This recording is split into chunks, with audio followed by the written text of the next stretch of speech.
High বন্ধুরা, Jhuma Bengali kitchen থেকে YouTube চ্যানেলে তোমাদের সকলকে স্বাগত জানাই। আজ তোমাদের কাছে শেয়ার করতে চলেছি ইডলি এবং সঙ্গে আছে নারকেলের চাটনি। এসব বানাতে গেলে কি কি উপকরণ লাগবে আর কিভাবে বানাবো তা পুরোটাই তোমাদের কাছে আজ শেয়ার করতে চলেছি।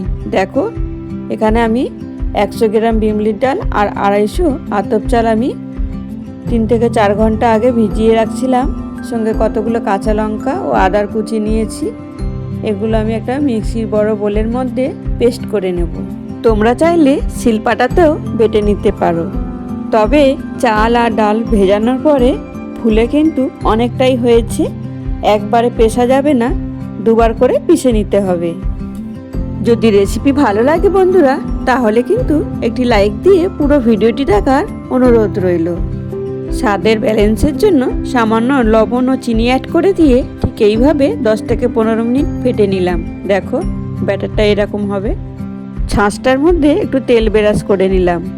তেল ব্রাশ করে নিলে তাহলে এই ব্যাটারটা দিচ্ছি, সিদ্ধ হবার পর খুব সহজেই ছাঁচটার থেকে ছেড়ে যাবে, আটকে থাকবে না। ইডলি বানানোর জন্য আমার কাছে আলাদা কোনো বাসন নেই, তবে আমি এইভাবেই ভাপাতে বসিয়ে দিলাম। অন্যদিকে নারকেলের চাটনিটা আমি বানিয়ে নেব।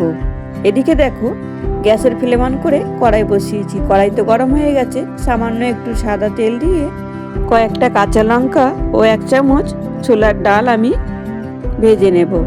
দেখো, 1 থেকে 1.5 মিনিট ভেজে নিলাম। এবার ঢাকা খুলে দেখব ইডলিটা কেমন তৈরি হয়েছে। দেখো কত সুন্দর লাগছে, কত সুন্দর ফুলেছে। এবার নামিয়ে নিয়ে চামচ দিয়ে এইভাবে একটা একটা করে তুলে বার করে নেব। দেখো কত সুন্দর হয়েছে, একদম নরম সফট।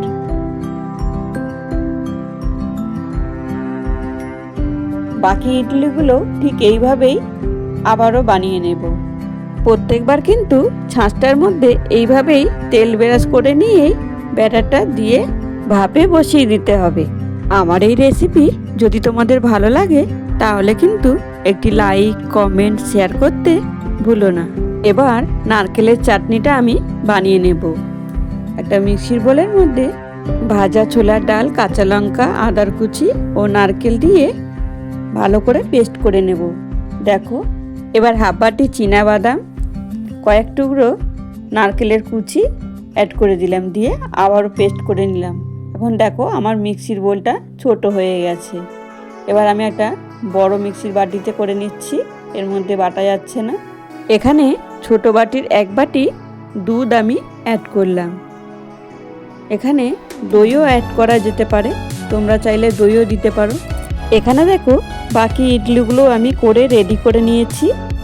দেখো কত সুন্দর উঠে যাচ্ছে, কত সুন্দর সফট, একেবারে নরম, খেতেও কিন্তু একেবারে দুর্দান্ত লেগেছে। আচ্ছা, এদিকে দেখো নারকেলের চাটনি আমার রেডি। এবার ফোড়নের জন্য রাখছি কারি পাতা, সরষে, শুকনো লঙ্কা। দেখো ফোড়নটা এখন নারকেলের চাটনির মধ্যে আমি অ্যাড করে দিলাম উপর দিয়ে। দেখতেও কিন্তু যেমনটা সুন্দর লাগছে, খেতেও কিন্তু তার থেকেও বেশি সুন্দর লেগেছে। বিশ্বাস না হলে অবশ্যই একদিন এইভাবে বানিয়ে খেয়ে দেখো, আশা করি দারুণ লাগবে। আজকের ভিডিও এখানেই শেষ করলাম। ফিরে আসছি আবারও কোনো এক রেসিপি নিয়ে। এখন সকলে সুস্থ থেকো, ভালো থেকো। আর এতক্ষণ সময় তোমরা আমার পাশে থেকে পুরো ভিডিওটা দেখার জন্য তোমাদেরকে অসংখ্য ধন্যবাদ। বাই।